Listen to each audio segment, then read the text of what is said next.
plusieurs approches qu'on pourrait.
Bible ont, dans un sens, fait de l'herméneutique biblique même sans le savoir. Une telle approche informelle des Écritures est très utile et dans cette série de leçons, nous allons nous appuyer sur beaucoup de choses que la plupart des chrétiens savent déjà. Mais nous allons chercher à dépasser le plan de l'herméneutique informelle pour nous intéresser aux différentes questions qui conditionnent l'interprétation plus académique et approfondie de la Bible.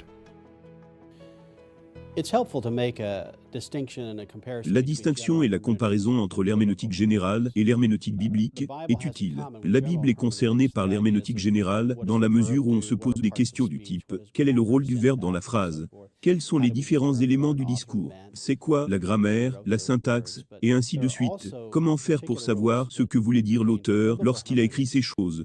Mais il y a d'autres règles particulières qui s'appliquent à l'herméneutique biblique. La raison étant, principalement, que la Bible prétend être la parole de Dieu. Et à ce titre, la Bible est revêtue d'une autorité inégalée, et elle nous fait connaître Dieu.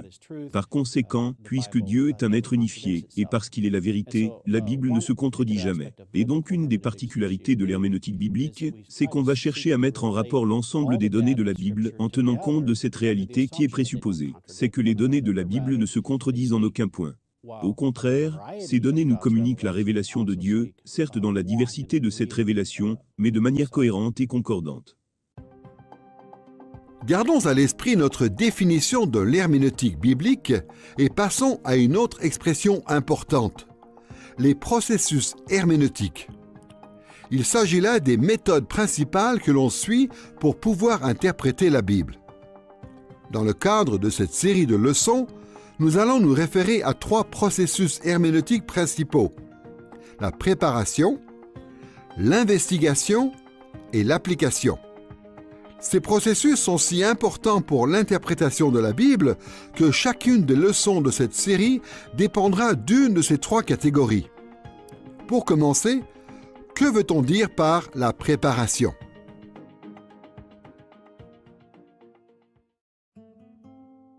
Le processus herméneutique que l'on désigne par ce terme de préparation, c'est ce qui se passe avant qu'on commence à interpréter un passage particulier de l'Écriture.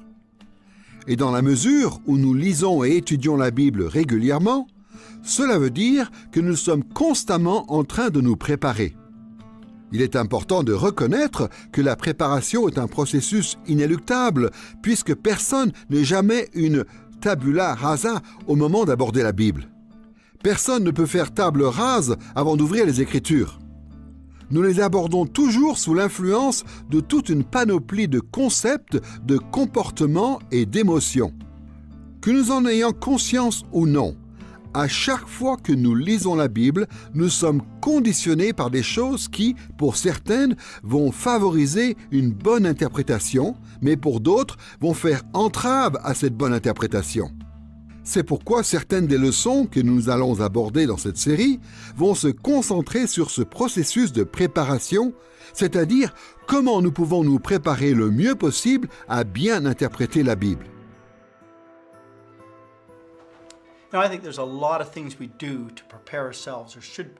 Il y a beaucoup de choses qu'on fait qui nous préparent à l'étude de l'Écriture, et beaucoup de choses qu'on devrait faire. Étudier la Bible, ça peut demander un effort. Il y a certains détails qu'on doit examiner, et puis il y a beaucoup d'autres détails qu'on doit garder en tête pendant tout le processus. Et puis, il faut être attentif au Saint-Esprit. Et donc pour se préparer, il faut avoir de bons outils. Il nous faut de bonnes ressources, écrites par d'autres personnes. Nous devons aussi nous préparer dans la prière, et en disposant notre cœur à recevoir l'action du Saint-Esprit dans notre vie. On doit étudier la Bible en écoutant la voix de Dieu, et en l'écoutant pour soi, pour sa propre vie, mais aussi pour la transmettre ensuite à d'autres. En plus du processus herméneutique qu'on a appelé ici la préparation, il y a celui qu'on va appeler l'investigation. Quand on parle d'investigation dans ce contexte, on veut dire le fait de discerner le sens original d'un passage de la Bible. Dans l'interprétation de la Bible, le processus d'investigation consiste essentiellement à mettre de côté notre monde moderne pour chercher à percevoir le sens qu'avait un passage de la Bible au moment où il a été écrit. Dans ce processus, l'attention se porte en particulier sur le sens d'origine que Dieu voulait et que les auteurs humains voulaient. L'attention doit se porter aussi sur les documents bibliques eux-mêmes, leurs caractéristiques et leurs fonctions.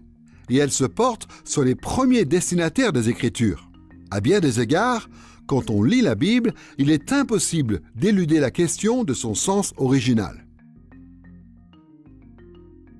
Quand on lit la Bible, dans les langues originales par exemple, on est obligé de tenir compte des diverses conventions linguistiques de l'hébreu ancien ou de l'araméen ou du grec. Même quand on s'appuie sur une traduction moderne de la Bible, cette traduction elle-même a été faite en tenant compte de la signification originale des termes et des expressions grammaticales. On peut voir sans difficulté que le sens original d'un passage biblique est toujours un élément clé de son interprétation. Ce processus de l'investigation devra donc retenir toute notre attention. En plus de la préparation et de l'investigation, les processus herméneutiques comportent un élément qu'on appelle l'application. Pour le dire simplement, l'application consiste à faire un lien approprié entre le sens d'origine d'un texte et ses lecteurs modernes. Une fois qu'on a compris quel est le sens original d'un passage, il nous faut entreprendre un voyage dans le temps, pour ainsi dire, parfois sur plusieurs millénaires, jusqu'à notre situation actuelle. Le but est que nous puissions voir comment les Écritures devraient s'appliquer à notre situation en tant que peuple de Dieu. Comme pour les autres processus herméneutiques, il est impossible d'éviter l'application. Même quand notre compréhension d'un passage biblique n'est que superficielle, nous ne pouvons pas nous empêcher de l'appliquer à notre pensée, au moins un minimum. Les Écritures, évidemment, nous mettent en garde contre une forme d'hypocrisie qui consisterait à comprendre la Bible et à ne pas lui obéir. C'est pourquoi dans cette série de leçons, nous allons nous efforcer de voir comment nous pouvons appliquer avec sérieux les Écritures. Au fil de ces leçons, nous allons voir que ces trois processus, la préparation, l'investigation et l'application, sont vraiment interdépendants. Pour bien faire dans l'un de ces domaines, il faut bien faire dans les autres. Alors bien sûr, chacun de nous a ses préférences et ses points forts, et par conséquent, nous avons tous tendance à mettre plus ou moins l'accent sur tel ou tel aspect de l'interprétation. Mais cette interdépendance qui existe entre la préparation, l'investigation et l'application nous rappelle que nous devons chercher à développer nos aptitudes dans l'ensemble des trois domaines. Dans cette introduction à l'herméneutique, nous avons donc pu aborder dans un premier temps quelques éléments importants par rapport à la terminologie. Passons maintenant au deuxième point, la question de l'herméneutique scientifique, c'est-à-dire la façon dont les spécialistes de la Bible, au fil des siècles, ont progressivement abordé l'interprétation des Écritures sous un angle de plus en plus scientifique. On peut dire que l'herméneutique biblique a toujours eu, en quelque sorte, un côté scientifique. Et cette dimension scientifique s'est développée au cours des siècles à la manière de n'importe quelle autre discipline. Et la raison en est simple. C'est que la Bible a été écrite par des gens qui ont vécu il y a plusieurs millénaires. Il est donc normal d'aborder la Bible comme on le fait avec d'autres documents de l'Antiquité. Pour tenir compte du contexte historique des textes de la Bible, les spécialistes se sont donc appuyés sur d'autres disciplines scientifiques, telles que l'archéologie, l'histoire, l'anthropologie, la sociologie ou la linguistique. En faisant cela, comme on le fait dans d'autres domaines de recherche, les interprètes de la Bible suivent des méthodes scientifiques, c'est-à-dire qu'ils ont une approche factuelle ou rationnelle. Pour mieux comprendre ce que cela veut dire, nous allons aborder la question de l'herméneutique scientifique en trois étapes. D'abord, nous allons établir la légitimité de cette approche en montrant qu'elle a un fondement biblique. Ensuite, nous verrons des exemples historiques de cette approche qui nous permettront de mieux cerner comment ce genre d'herméneutique s'est développé. Enfin, nous verrons qu'il y a des priorités qui sont établies par cette approche de l'écriture pour le processus d'interprétation. Mais tout d'abord, voyons en quoi l'herméneutique scientifique a un fondement biblique. À l'époque où les textes bibliques ont été écrits, personne n'était un scientifique au sens moderne. Mais cela ne veut pas dire que les gens étaient dépourvus d'intelligence ou de raison. Bien au contraire, quand on considère les merveilles architecturales de ces époques, les techniques de voyage maritime, les méthodes innovantes qu'on mettait en place pour l'agriculture et toutes sortes d'autres réussites culturelles, il ne fait pas l'ombre d'un doute que les gens avaient un rapport au monde fondé sur des faits et sur la raison, comme c'est le cas aujourd'hui notamment dans les milieux scientifiques. Donc, nous ne devrions pas être surpris de voir que les auteurs bibliques eux-mêmes interprètent souvent d'autres passages des Écritures par le moyen d'une analyse factuelle et logique. Pour ne pas trop nous étendre sur ce point, prenons simplement un exemple. Dans Romains chapitre 4, versets 3 à 5, l'apôtre Paul écrit ceci. « Que dit l'Écriture? Abraham crut à Dieu, et cela lui fut compté comme justice. Or, à celui qui fait une œuvre, le salaire est compté non comme une grâce, mais comme un dû. Quant à celui qui ne fait pas d'œuvre, mais croit en celui qui justifie l'impie, sa foi lui est comptée comme justice. Dans ce passage, l'apôtre Paul cite Genèse chapitre 15, verset 6, où il est dit que Dieu a compté à Abraham comme justice le fait qu'il a cru à la promesse de Dieu. Mais il est intéressant de noter que Paul traite ce passage de l'Ancien Testament de façon très méthodique. Au versets 4 et 5, Paul analyse le sens du mot « compter » ou « considérer » qui correspond au verbe « logizomai » en grec. À partir de sa connaissance du grec, l'apôtre Paul affirme que le salaire est compté non comme une grâce, mais comme un dû. Mais ensuite, il dit que pour le croyant qui fait confiance à Dieu, sa foi, et non une quelconque œuvre qu'il aurait accomplie, lui est comptée comme justice. Sur la base de ce raisonnement, Paul en conclut que dans Genèse chapitre 15, verset 6, Abraham a été justifié par la grâce par le moyen de la foi. On voit bien que l'apôtre Paul a interprété ce passage de Genèse chapitre 15 en se fondant sur une analyse méthodique à la fois factuelle et logique. Cet exemple illustre la façon dont les auteurs bibliques s'y prennent eux-mêmes pour interpréter soigneusement d'autres passages de l'Écriture. Leur approche nous montre que l'herméneutique scientifique est un type d'herméneutique qui est fondé bibliquement. L'herméneutique scientifique a donc bel et bien un fondement biblique. Nous allons maintenant voir des exemples historiques de ce type d'approche de l'Écriture. À l'époque des pères de l'Église, un des personnages les plus influents en matière d'interprétation de la Bible s'appelait Origène d'Alexandrie.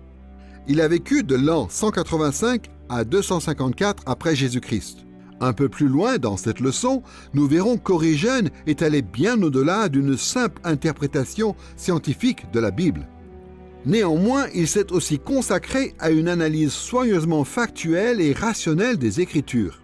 Par exemple, un des travaux les plus importants d'Origène a été la rédaction d'un ouvrage de 6000 pages, constitué de plus de 50 volumes qu'on appelle hexapla, et dans lequel Origène a fait une comparaison lexicographique de plusieurs versions hébraïques et grecques de l'Ancien Testament.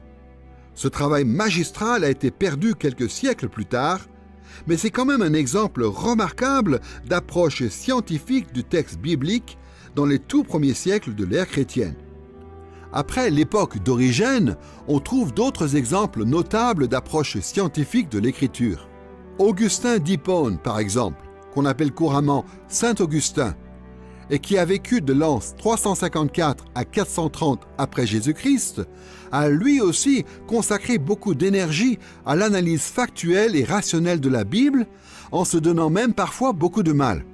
Quelques siècles plus tard, à l'époque de Thomas d'Aquin, qui a vécu de 1225 à 1274, l'interprétation de la Bible reflétait majoritairement, dans sa méthode, l'influence de la philosophie rationnelle et scientifique d'Aristote. L'approche de Thomas d'Aquin et de ses disciples consistait à analyser la Bible de manière empirique et logique et très rigoureuse. Malheureusement, jusqu'à cette époque-là de l'histoire de l'Église, le taux d'alphabétisation était encore bas et la Bible n'était pas distribuée très largement comme elle l'est aujourd'hui. Il n'y avait que quelques privilégiés, en fait, qui pouvaient réellement étudier les Écritures. Ce qui veut dire que les autorités de l'Église contrôlaient la façon dont la population en général comprenait la Bible. Cela n'a pas empêché de nombreux érudits de commencer à interpréter les Écritures en employant une méthode scientifique de plus en plus sophistiquée, indépendamment du contrôle de l'Église. C'est ce qui s'est passé à la Renaissance. Après la prise de Constantinople, à l'occasion de la 4e croisade en 1204, de nombreux manuscrits de la littérature classique et biblique trouvés là-bas ont été rapportés en Occident. Or, il se trouve que les savants de la Renaissance, plutôt que d'interpréter ces textes anciens à travers le prisme du dogme de l'Église, ont préféré chercher à comprendre ces textes à travers une analyse méticuleuse de la grammaire et du contexte historique d'origine. Puis, grâce à la presse mécanique à caractère mobile, inventée par Gutenberg autour de l'an 1450, les travaux de ces savants se sont rapidement répandus. Il en a résulté que des personnages influents comme Erasme par exemple, qui a vécu de 1466 à 1536, ont pris le relais de cette démarche scientifique d'interprétation de la Bible et ont entraîné beaucoup d'autres personnes à leur suite. La réforme protestante qui a eu lieu au XVIe siècle a stimulé davantage encore le développement de cette herméneutique scientifique. À l'image de ce qui s'était passé à la Renaissance, les grands réformateurs tels que Martin Luther, Ulrich Zwingli et Jean Calvin ont rejeté avec force le contrôle exercé par le dogme de l'Église sur l'interprétation des Écritures. À la place, ils ont défendu l'idée selon laquelle le sens de la Bible devait être déterminé par une analyse à la fois de la grammaire des textes et de leur contexte historique d'origine. Il est important de préciser que les premiers protestants croyaient en même temps à la fameuse doctrine du sola scriptura, c'est-à-dire l'écriture seule. Les protestants considéraient que la Bible seule avait une autorité incontestable. La Bible représentait l'autorité suprême à laquelle toute autre autorité était subordonnée. Cette conviction concernant le statut d'autorité de la Bible signifiait que le seul interprète infaillible de l'Écriture était l'Écriture elle-même. Il n'y avait donc rien de plus important pour les premiers protestants que le fait de comprendre la Bible par l'analyse méthodique et rationnelle de sa grammaire en tenant compte de son contexte historique original. En Europe de l'Ouest, pendant les XVIIe et XVIIIe siècles, il y a eu l'époque des Lumières, une époque pendant laquelle l'herméneutique scientifique s'est encore développée. Les Lumières ont insisté sur l'importance de juger de toute hypothèse par la méthode scientifique en s'appuyant sur l'observation factuelle et sur la raison. L'Écriture devait aussi se soumettre à une telle analyse. Ainsi, les spécialistes de la Bible, tout comme les géologues, les archéologues ou les autres scientifiques modernes, devaient appliquer les outils de la science à l'objet de leur étude. Dans ce cas, aux Écritures. Cette approche de la Bible s'est développée de différentes manières au fil des siècles. Mais il y a globalement deux trajectoires différentes qui ont été suivies à des degrés différents par les spécialistes plus récents. D'un côté, dans les institutions académiques les plus importantes, la plupart des chercheurs ont pris le chemin de ce qu'il convient d'appeler l'étude critique de la Bible. De manière générale, les interprètes critiques de la Bible sont ceux qui ont rejeté la doctrine protestante traditionnelle du sola scriptura et qui considèrent que la raison humaine et l'analyse scientifique sont les normes suprêmes qui permettent d'accéder à la vérité. Globalement, ceux qui relèvent de cette école estiment que les Écritures contiennent des points de vue archaïques et dépassés sur Dieu, l'humanité et le monde. D'après eux, on peut encore de nos jours tirer un certain profit des Écritures. Mais toute interprétation de la Bible doit s'appuyer avant tout sur la science et non sur ce que la Bible elle-même enseigne. De l'autre côté, on trouve aussi des experts de la Bible, mais qui ont pris le chemin de ce qu'on pourrait appeler l'étude évangélique de la Bible. Ces interprètes évangéliques de la Bible affirment que la Bible seule est la norme incontestable de la foi et de la vie. Ils ne rejettent pas l'analyse factuelle et rationnelle des Écritures. Au contraire, ils souscrivent pleinement à une analyse scientifique rigoureuse de la Bible. Mais lorsque cette analyse mène à des contradictions avec les enseignements explicites de la Bible elle-même, alors les chercheurs évangéliques se soumettent sans réserve aux Écritures, car elles ont l'autorité suprême. Dans cette série de leçons, Nous suivons plutôt ce chemin-là, celui d'une étude évangélique.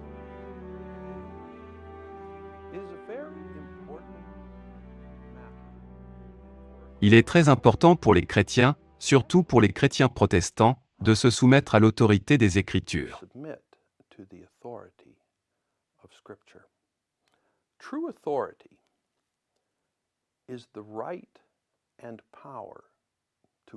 La vraie autorité, c'est le droit et le pouvoir d'obliger l'acquiescement d'autrui.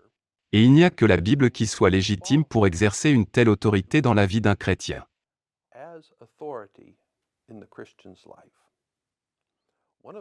Une des raisons pour cela, c'est que la Bible contient une sagesse et une connaissance qui nous seraient impossibles à obtenir par un autre moyen. C'est ce qu'on appelle la révélation.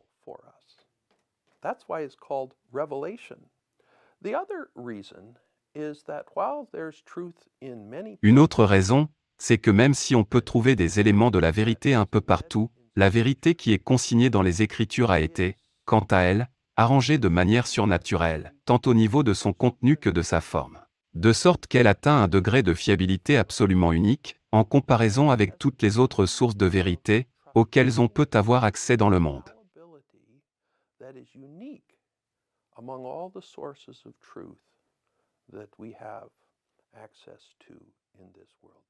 Et nous savons pourquoi la Bible a un tel niveau de fiabilité, pourquoi elle est à ce point digne de confiance, et même infaillible. C'est parce qu'elle a été soufflée par Dieu. C'est la parole de Dieu.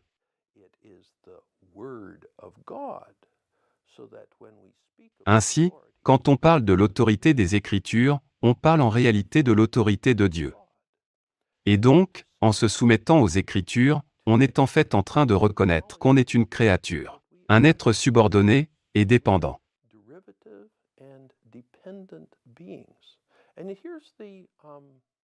Et voici le paradoxe. C'est que cette soumission volontaire ne nous rabaisse pas.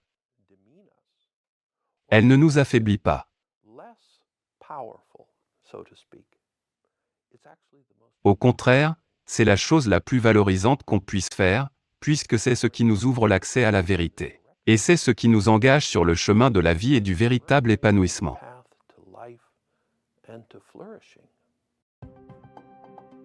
Nous avons donc pu voir que l'herméneutique scientifique avait un fondement biblique, puis nous avons considéré des exemples historiques qui nous ont permis d'observer comment cette approche s'était développée au fil des siècles. Passons maintenant à la question des priorités qui découlent de cette approche de l'écriture. Globalement, les spécialistes évangéliques de la Bible de nos jours sont tous convaincus de la pertinence de l'herméneutique scientifique. Cette conviction a eu pour conséquence des priorités pour le processus d'interprétation, tant sur le plan de la préparation que de l'investigation et de l'application. Voyons pour commencer quelles sont les priorités habituelles sur le plan de la préparation.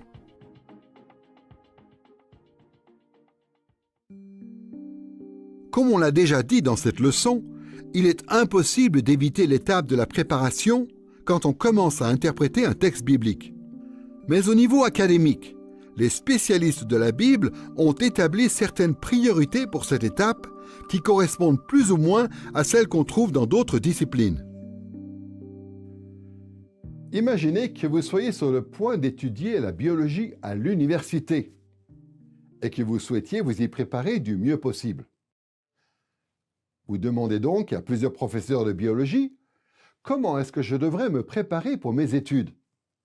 Et leur réponse serait sans doute du genre « Eh bien, vous pourriez commencer par mémoriser le plus possible de données concernant la biologie. » Ou encore, ils diraient « Familiarisez-vous le plus possible avec les procédures scientifiques qu'on utilise en biologie. » De manière similaire, si vous deviez demander à la plupart des professeurs qui enseignent dans les instituts de théologie évangélique et que vous leur demandiez comment vous pourriez vous préparer au mieux pour étudier la Bible, ils vous diraient sans doute « Apprenez l'hébreu et le grec, apprenez le plus possible de données concernant la Bible, familiarisez-vous avec les bonnes méthodes d'interprétation. » En fait, La plupart des professeurs évangéliques ont recours eux-mêmes à des approches rationnelles et scientifiques de la Bible pour leurs propres travaux. Ils sont donc naturellement convaincus que la réussite de leurs étudiants doit passer par le même chemin. Il est évident que nous devons nous préparer par une meilleure connaissance des faits et des méthodes. Apprendre un maximum de données sur la Bible. Intégrer du mieux possible les principes d'une bonne interprétation.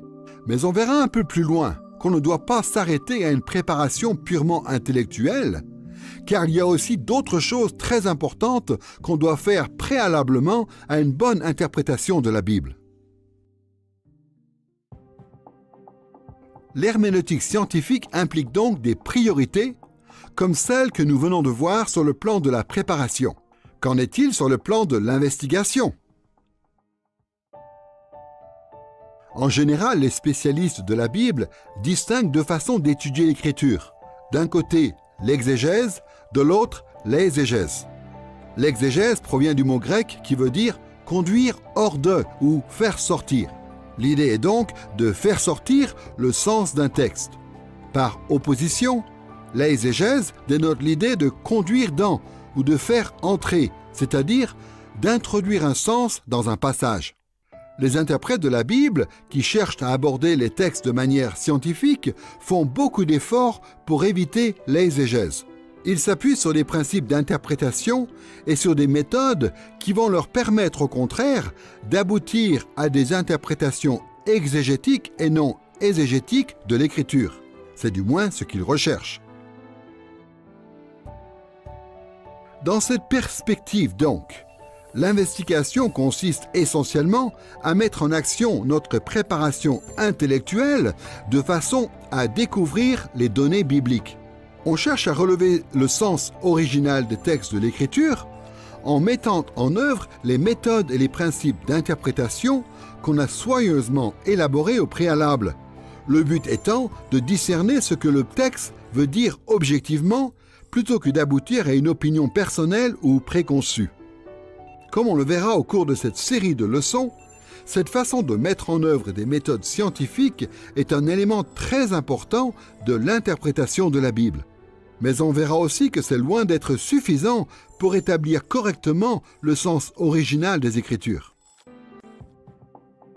Une herméneutique scientifique sérieuse entraîne donc des priorités au niveau de la préparation et au niveau de l'investigation.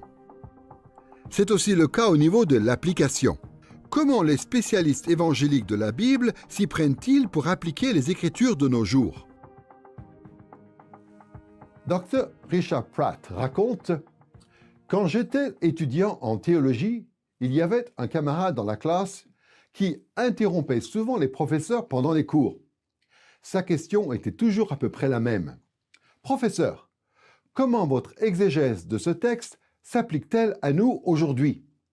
Vous dites des choses intéressantes sur ce passage, mais quelle application dois-je en tirer pour ma vie personnelle? » Et la réponse était pratiquement toujours la même. Avec un sourire, le professeur disait « c'est une bonne question, mais je vais laisser les profs de théologie pratique y répondre. »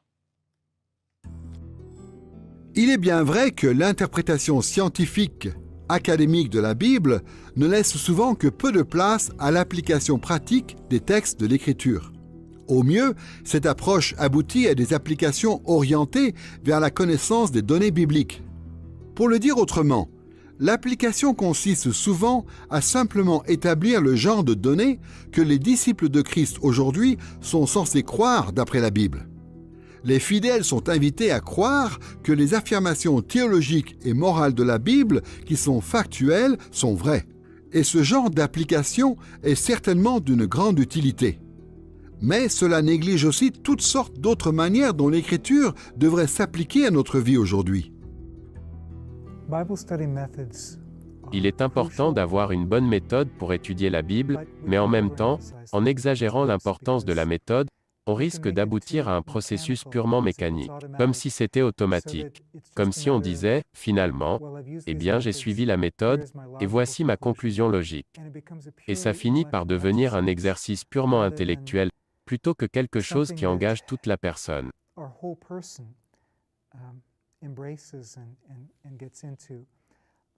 Personnellement, je me suis rendu compte avec le temps que je mettais beaucoup l'accent, dans mes recherches, sur le contexte culturel des textes, c'est-à-dire sur la réalité du monde antique, parce qu'il y avait un vrai besoin à ce niveau-là.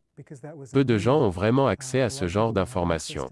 Et donc, en tant que spécialiste, c'était quelque chose que je pouvais leur apporter. Et j'ai découvert qu'en faisant cela, en revenant au texte biblique avec ces informations, il y avait toutes sortes de dimensions nouvelles qui s'ouvraient pour mieux comprendre ces textes. Mais en même temps, il n'y a pas de vie spirituelle dans le contexte en lui-même. Je pouvais trouver du plaisir à étudier le contexte, mais la vraie vie spirituelle se trouvait dans le texte biblique. Et il faut revenir à ce texte, et écouter ce que Dieu veut nous dire, et lui soumettre notre vie. Et ça, ce n'est pas un processus mécanique. C'est quelque chose qui ne peut se produire que si notre cœur est sincèrement attaché à celui qui nous aime et qui s'est donné pour nous.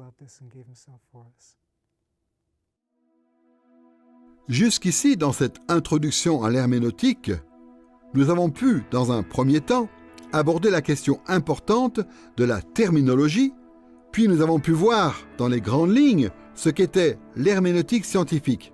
Nous passons maintenant au troisième volet de cette leçon. Nous allons voir que l'interprétation scientifique devrait aller de pair avec l'herméneutique dévotionnelle, c'est-à-dire avec ce principe chrétien qui affirme l'importance de la relation personnelle avec Dieu dans l'interprétation des Écritures. Les chrétiens abordent la Bible avec une herméneutique scientifique qui ressemble beaucoup à l'herméneutique employée en général pour d'autres documents, puisque ce sont des auteurs humains qui ont écrit la Bible. Mais c'est parce que les Écritures ont aussi un auteur divin qu'il existe l'herméneutique dévotionnelle. Les chrétiens ont toujours affirmé que les paroles humaines qui constituent la Bible sont aussi la parole de Dieu. Dans 2 Timothée chapitre 3 verset 16, il est dit que les Écritures sont inspirées de Dieu, ou plus exactement, soufflées par Dieu. Cette réalité fait que l'herméneutique biblique est différente à bien des égards de l'herméneutique en général, puisque les Écritures saintes doivent aussi être interprétées de manière dévotionnelle, c'est-à-dire en tant que parole vivante de Dieu lui-même.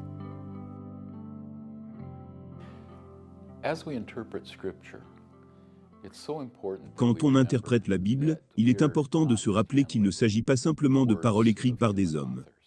En fait, le Saint-Esprit de Dieu, la troisième personne de la Trinité, a suscité lui-même ces paroles et les a exprimées à travers les personnalités différentes des auteurs, à travers leur style à chacun et leurs expériences propres. Il faut se rendre compte que le Saint-Esprit, qui a inspiré ces paroles, habite aussi en nous, en tant que croyants, et œuvre en nous. Et donc, lorsqu'on aborde les Écritures, dans un sens, on a accès à l'auteur des Écritures, et c'est indispensable pour nous.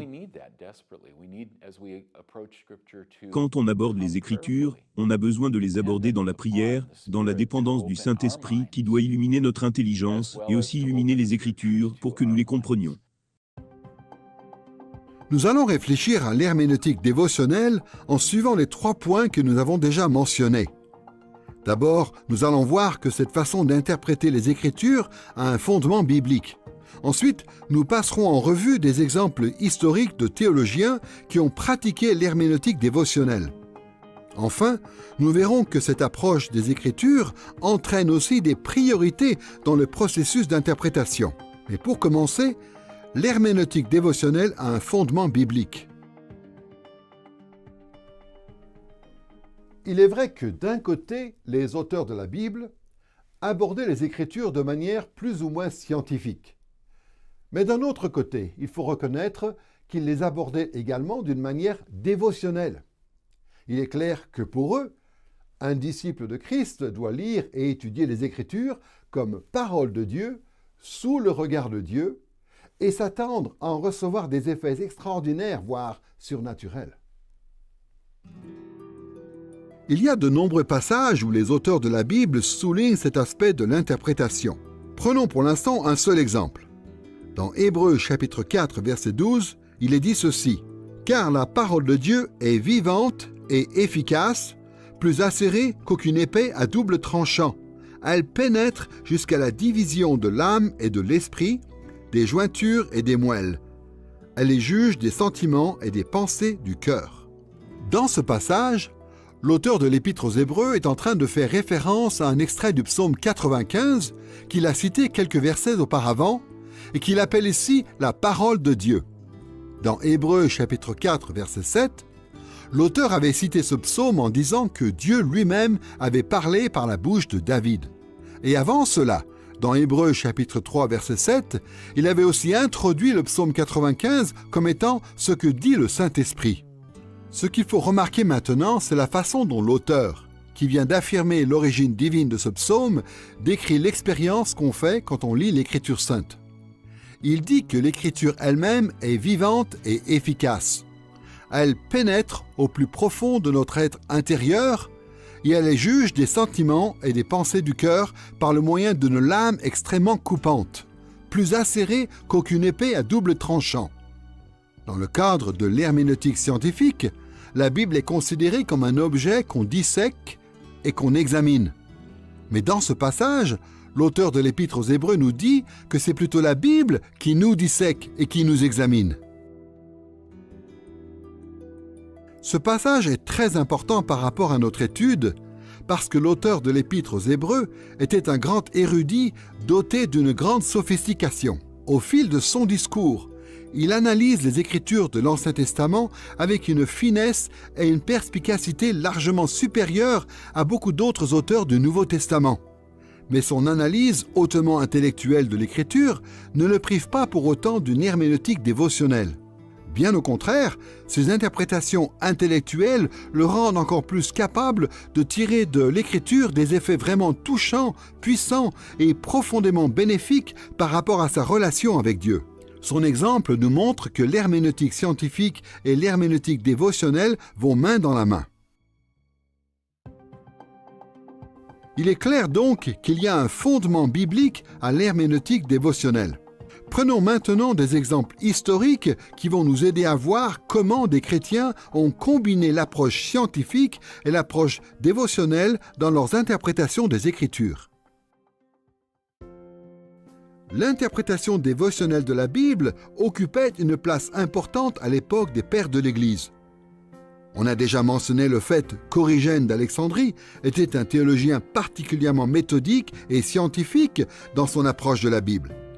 Et pourtant, voici comment Origène exhorte Grégoire de Néo-Césarée dans sa lettre à Grégoire.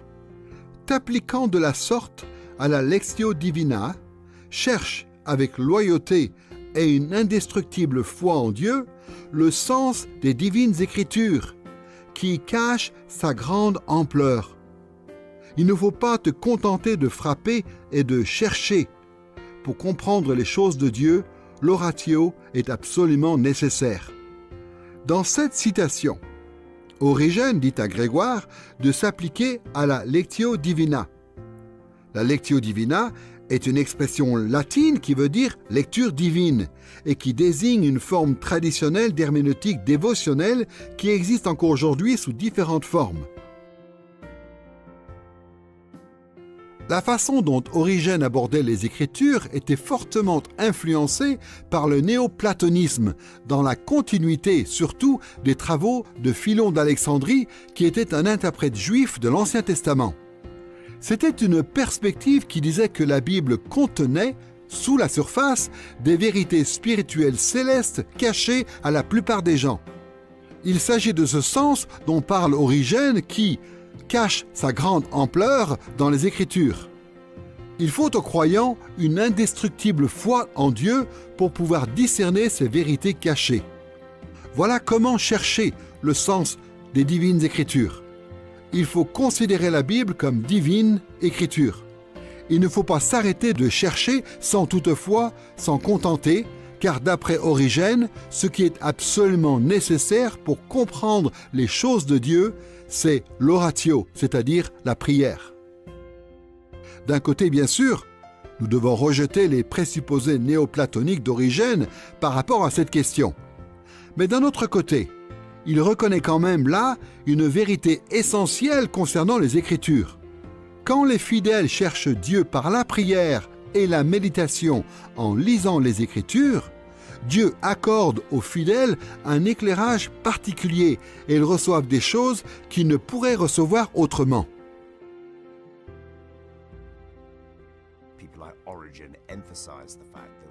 Quelqu'un comme Origène va insister sur l'importance de discerner le sens spirituel d'un passage quand on lit la Bible. Pour moi, c'est effectivement une approche très saine, parce que la Bible n'est pas juste un livre d'histoire. Ce n'est pas non plus juste un manuel académique destiné à titiller notre imagination théologique. La Bible a une portée spirituelle. En fait, les deux aspects vont ensemble. Quand on augmente notre capacité à comprendre le sens des paroles bibliques, leur contexte littéraire et historique, et ainsi de suite, eh bien cela nous aide à percevoir le sens spirituel du texte, aussi bien pour les premiers destinataires du texte que pour nous aujourd'hui. Pendant tout le Moyen Âge, les interprètes principaux de la Bible ont presque tous pratiqué une forme de lectio divina ou de lecture divine, y compris certains théologiens qui avaient une approche plutôt scientifique comme saint Augustin et Thomas d'Aquin. Globalement, la lectio divina consistait à aborder le texte biblique en 4 étapes. La lectio, c'est-à-dire la lecture des Écritures, puis la meditatio, qui consiste à méditer dans le silence sur le contenu de ce qui a été lu, puis l'oratio, qui est la prière fervente pour demander l'illumination à Dieu, et enfin la contemplatio, c'est-à-dire le fait d'attendre tranquillement du Saint-Esprit qu'il communique intuitivement des convictions puissantes concernant la portée du message. À l'époque de la Réforme protestante, l'Église romaine s'appuyait sur la lectio divina pour justifier toutes sortes de fausses doctrines. L'Église prétendait que ces doctrines provenaient de Dieu, qui avait accordé aux autorités ecclésiastiques une compréhension surnaturelle des textes. Sauf que cette compréhension des textes, en réalité, contredisait les Écritures sur des points très importants. En réaction à cela, les théologiens protestants ont insisté, avec raison, sur l'importance primordiale de l'herméneutique scientifique. Mais pour autant, ils n'ont pas arrêté de lire la Bible de façon dévotionnelle. Au contraire, ils insistaient sur le fait que l'herméneutique dévotionnelle devait être inséparable d'une solide analyse exégétique de l'Écriture. Cet aspect de l'approche protestante des Écritures n'est pas très connu. Prenons 2 exemples célèbres, Jean Calvin et Jonathan Edwards. Jean Calvin a la réputation d'être l'interprète de la Bible qui s'appuyait le plus sur la raison et sur la logique dans sa génération. Il y avait bien été préparé par ses études de droit et par l'influence de l'humanisme de la Renaissance. Mais quand on lit ses commentaires sur la Bible, on se rend compte qu'il ne se limitait pas à une herméneutique purement scientifique, mais que son herméneutique était aussi dévotionnelle. Prenons simplement comme exemple ce qu'il dit dans son commentaire sur Agée, chapitre 1, verset 12. « La gloire de Dieu reluit tellement en sa parole qu'il nous en faut être touchés, ni plus ni moins que s'il nous était prochain face à face. » Pour Calvin, l'interprétation des Écritures n'est pas un processus froid, impersonnel et purement scientifique. Calvin affirme plutôt que la gloire de Dieu reluit tellement en sa parole que lorsque nous lisons cette parole, il nous faut en être touchés, comme si nous étions face à face avec Dieu lui-même. Comme on le voit dans cette citation, Calvin estimait que la lecture de la Bible devait entraîner avec elle une expérience intense et bouleversante de la présence de Dieu. De manière assez similaire, le théologien américain Jonathan Edwards, qui a vécu de 1703 à 1758, avait l'habitude de faire une analyse très rationnelle, logique et méticuleuse des Écritures. Mais voici ce qu'il dit dans son autobiographie, intitulée en anglais « Personal Narrative ». Après avoir lu ces paroles tirées de 1 Timothée, je sentis venir dans mon âme une impression de la gloire de l'être divin, une impression nouvelle, différente de tout ce que j'avais jamais ressenti auparavant. Aucune parole de l'Écriture ne m'avait jamais fait cet effet jusqu'alors. Je me mis à penser en moi-même, quel être très excellent, et combien je serais heureux de connaître ce Dieu éternellement. Nous voyons dans cette citation que Jonathan Edwards ressentait avec joie une impression de la gloire de l'être divin quand il lisait les Écritures. C'était pour lui une expérience si forte suscitée par le Saint-Esprit qu'Edwards désirait connaître ce Dieu éternellement. On sait que Jonathan Edwards avait été fortement influencé par le rationalisme des Lumières. C'est pourquoi il affirmait, avec raison, que l'interprétation de la Bible devait être scientifique. Mais même Edwards ne se satisfaisait pas d'une approche purement rationnelle de la Bible. Pour lui, on devait aborder les textes de l'Écriture en ayant aussi profondément conscience de la présence merveilleuse de Dieu. De nos jours, l'herméneutique dévotionnelle a pratiquement disparu des approches académiques de la Bible. D'un côté, les premiers protestants promouvaient l'herméneutique scientifique en réponse aux manipulations des théologiens catholiques romains, mais de l'autre côté, les spécialistes contemporains de la Bible considèrent maintenant que l'herméneutique dévotionnelle est trop inférieure intellectuellement pour mériter leur attention. Tous leurs efforts se concentrent maintenant sur l'étude académique, rationnelle, exégétique de la Bible, comme si cette approche suffisait à tirer des Écritures toute leur richesse. Même dans les milieux académiques évangéliques, on ne cherche pratiquement plus à être éclairé par Dieu, par le moyen de la prière fervente, du jeûne et de la contemplation. Pourtant, il est indispensable de faire à la fois de l'herméneutique scientifique et de l'herméneutique dévotionnelle quand on veut interpréter la Bible, même dans un cadre formel et académique. Nous devons éviter les extrêmes, et les théologiens protestants ont plutôt bien réussi à le faire par le passé. Nous ferions bien de suivre leur exemple aujourd'hui. Nous avons donc vu qu'il y avait un fondement biblique à l'herméneutique dévotionnelle, puis nous avons considéré des exemples historiques de théologiens qui associaient les deux approches, scientifiques et dévotionnelles. Nous allons voir maintenant qu'il y a des priorités qui résultent aussi de ce genre d'herméneutique. La plupart des chrétiens, quand ils commencent à lire la Bible, le font avec un esprit porté vers l'adoration. Mais au fur et à mesure qu'ils apprennent à interpréter la Bible de manière plus académique, bien souvent, ils perdent de vue l'importance de l'herméneutique dévotionnelle. L'interprétation scientifique de la Bible tend à être tellement analytique et intellectuelle qu'on finit bien souvent par oublier un élément qui était important au départ, un élément essentiel de notre marche avec Christ. Et cet élément essentiel, c'est la rencontre personnelle avec Dieu à travers sa parole. Une rencontre qui nous touche et qui nous transforme. Il est donc important pour nous de voir comment l'approche dévotionnelle des Écritures devrait conditionner certaines de nos priorités dans les 3 étapes ou les 3 processus herméneutiques. Nous allons aborder la question des priorités qui découlent de l'herméneutique dévotionnelle en suivant le même plan que pour l'herméneutique scientifique. Tout d'abord, nous verrons quelles sont les priorités par rapport à la préparation. Ensuite, nous parlerons de l'investigation, toujours sous l'angle de l'herméneutique dévotionnelle.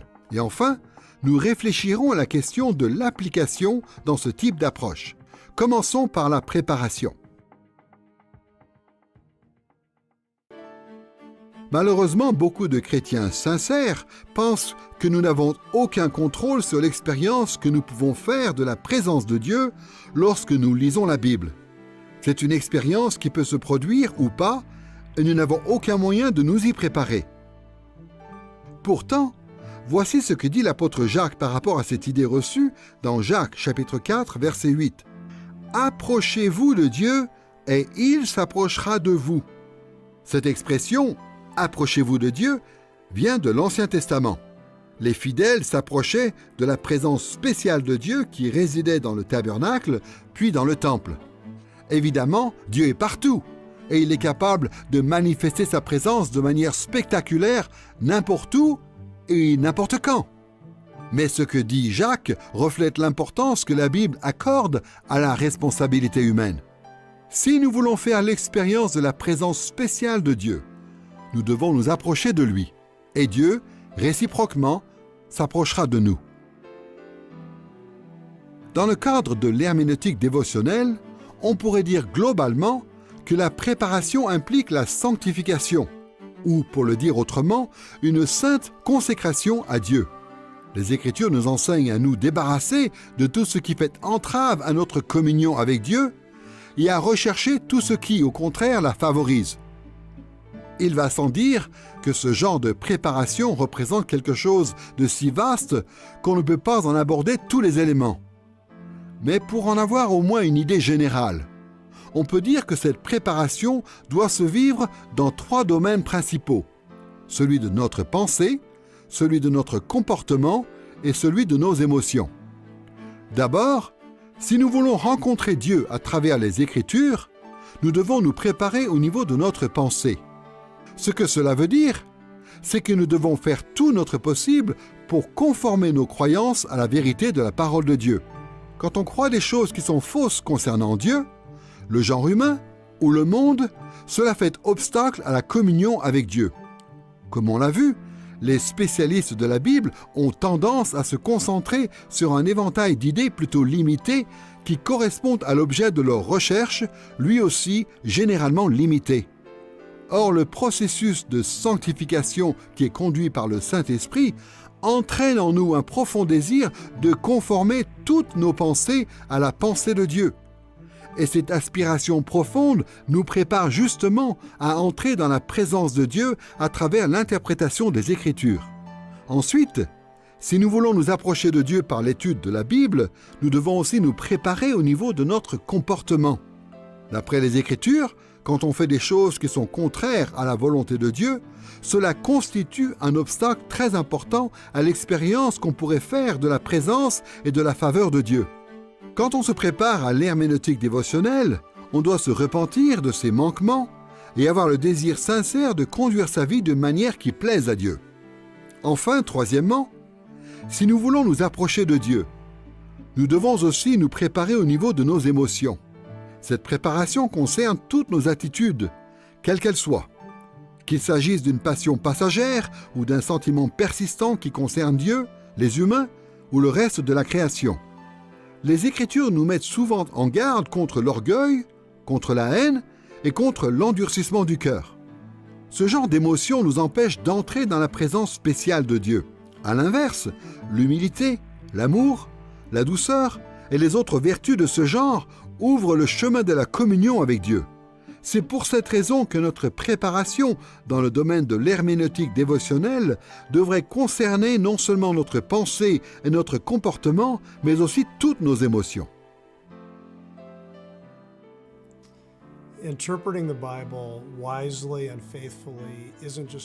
Quand on veut interpréter la Bible correctement et fidèlement, ce n'est pas juste une affaire intellectuelle. C'est vraiment une affaire de cœur. C'est quelque chose qui engage toute la personne. Et donc c'est vraiment un grand défi pour toutes les personnes qui ont la responsabilité d'interpréter et d'enseigner la parole de Dieu. Parce que cela veut dire que l'état de notre cœur, l'état de notre relation avec Christ a vraiment une influence sur l'efficacité de notre compréhension de la Bible. C'est pourquoi il est très important de confesser fidèlement nos péchés et de tenir ferme l'Évangile chaque jour. Et quand on commence à s'égarer spirituellement, surtout si on s'égare dans un péché quelconque, cela va avoir un effet très négatif. Je pense vraiment que cela va avoir un effet négatif sur notre capacité de bien comprendre la parole de Dieu. Il y a une chose que cela va nous inciter à faire notamment, c'est reculer devant certains commandements de l'Écriture et ne pas reconnaître leur véritable valeur, parce qu'on essaie de se soustraire à leur autorité tant bien que mal. Voilà donc quelque chose de très important. La condition de notre cœur est un facteur essentiel de notre interprétation de la Bible. Nous avons pu voir des priorités par rapport à l'étape de la préparation. Gardons ces choses à l'esprit et passons maintenant à la deuxième étape herméneutique, celle de l'investigation, toujours dans le cadre de l'herméneutique dévotionnelle. L'herméneutique dévotionnelle suppose que l'investigation que nous allons faire du sens original de l'Écriture aura pour effet de nous rapprocher de Dieu. Dans cette approche de type dévotionnel, on va considérer le sens original du texte en termes de cette proximité de Dieu dont les auteurs bibliques ont pu faire l'expérience et qu'ils voulaient susciter chez leur auditoire. On pourrait s'y prendre de bien des manières différentes, mais pour faire au plus simple, nous allons reprendre les 3 catégories que nous avons déjà mentionnées. Nous allons donc aborder ces trois dimensions de l'investigation. D'abord par rapport à notre pensée, puis par rapport à notre comportement, et enfin par rapport à nos émotions. Tout d'abord, l'herméneutique dévotionnelle implique une investigation qui se fait sur le plan de notre pensée. C'est-à-dire que nous allons être attentifs aux idées et aux concepts que Dieu et les auteurs bibliques ont voulu communiquer aux premiers destinataires. Comme on l'a dit, l'herméneutique dévotionnelle doit faire attention de rester attaché à ce qui est factuel dans l'Écriture, de manière à ne pas se perdre dans des spéculations et dans l'erreur. Nous avons déjà dit que l'herméneutique scientifique était optimale pour cela. Mais dans le cadre de l'herméneutique dévotionnelle, il y a certaines questions que nous posons, relatives aux idées et aux concepts, mais qui ne sont pas habituellement abordées par l'herméneutique scientifique. Qu'est-ce que ce texte nous apprend sur la relation personnelle de l'auteur avec Dieu?